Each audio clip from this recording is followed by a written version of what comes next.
Ja, som man kan se her, er der en initiativfase, og det er kommissionen, der ligesom tager initiativ til nye lovgivninger, og de kan blive påvirket af forskellige faktorer, for eksempel ministerrådet og regionsudvalget. Man kan se pilene her.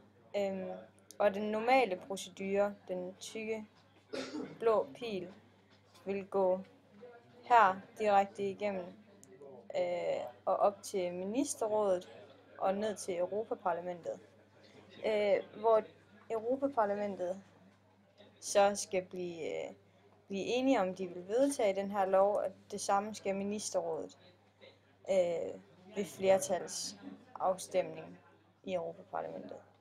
Ministerrådet diskuterer sig ofte frem til et enstemmigt svar. Og hvis så de to er enige fra starten af, så går den direkte tilbage til kommissionen, som så kan implementere loven. Og så, hvis den er direkte, så går den direkte ud til borgerne i landene. Men nogle gange skal den også igennem vores regeringer i landene, som så også implementerer lovene, og derefter går det igennem. Altså hvis nu at loven den skal behandles lidt forskelligt, så længe målet er det samme, så kan landene ligesom forme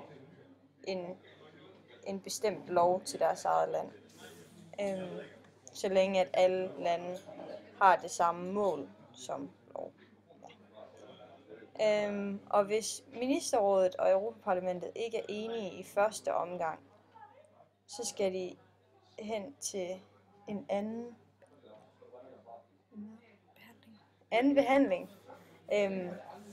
Og de kan i alt komme igennem 3 behandlinger. Hvis de stadigvæk ikke er enige efter 3. behandling, så bliver loven ikke til noget. Men kommissionen prøver generelt at lave love, som de ved kan føres igennem, som er realistiske. Derfor så har de ligesom kontakt til ministerrådet for at høre, hvad der er realistisk.